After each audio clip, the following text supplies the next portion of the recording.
Matthew Schoenhardt here of MS Consulting, and today I want to talk about one of the key problems that people have with the parametric contingency assessment.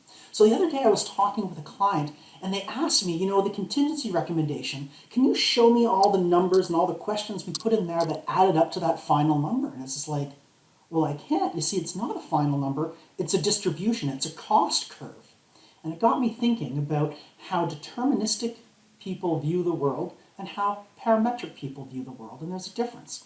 You see, if we're going to build up a contingency curve, a lot of people think I can build it up like I do my cost estimate. I can come up with my scope and add line by line by line by line by line and come up with the total cost estimate. I mean, that's what a bottom-up cost estimate means. So why can't we do that with our contingency? So if you're a deterministic quantitative range analysis person or a Monte Carlo type person, you do this.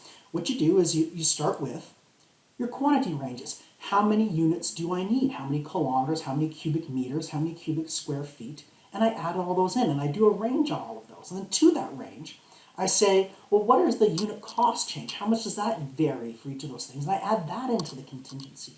And then I go to my risk register and I add my scope risks, I add my procurement risks, I add my design risks, I add my regulatory risks, I add my construction risks, and I add my commissioning risks, and I get a total. And with this deterministic total, I can go in and say every dollar in my contingency recommended, I can trace back to a risk or a quantity or an uncertainty, and I can feel very confident about that. The problem is, this deterministic model gives us a range that doesn't reflect reality because the actual ranges of cost outcomes look like this green curve.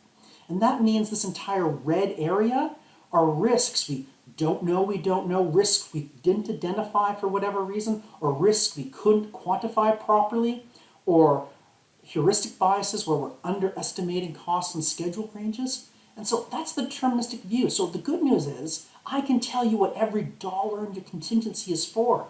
The bad news is I'm missing like half the contingency dollars that you need. So when I present a parametric view or a parametric assessment, I tell you this is the final cost distribution curve. And I can work backwards a little bit and I can say, well, this much is for your scope risks, and this is for your procurement, and this is for your design, and this is for your regulatory, and this is for construction. And you'll notice those risks are a lot smaller because in the parametric view, there's systemic risks and project-specific risks. And maybe 1 in 10 risks are actually project-specific. And the rest are not commissioning risks. They're these systemic risks, these background risks that are common to all major projects and small projects. And I can't tell you what exact thing you're doing or not doing to make up that big green systemic contingency bucket. I can tell you, here are the lists of things that are contributing to that bucket being larger or smaller. And some people have problems with that. And they say, well, Matthew, it's very helpful, but you haven't told me how I can reduce my risk. Well, here's the thing, you can. There's 2 ways of reducing your risk in the parametric approach. The first is you can mitigate your risk register. And that's what is done in a lot of Monte Carlos, that you go in and you attack all those event-driven risks. And you crunch them down, you mitigate them.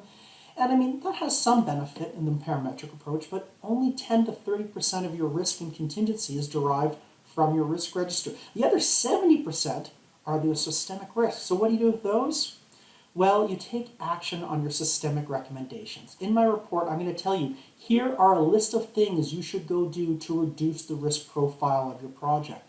A, B, C, D, E, and F. Now, I can't tell you which one of those is the most important, and I can't tell you if you do one but not the other, what results you're going to get. But if you do them in a holistic fashion and do all of them, I can guarantee you that you're going to change your risk distribution from the pre one to this nice, sexy post one.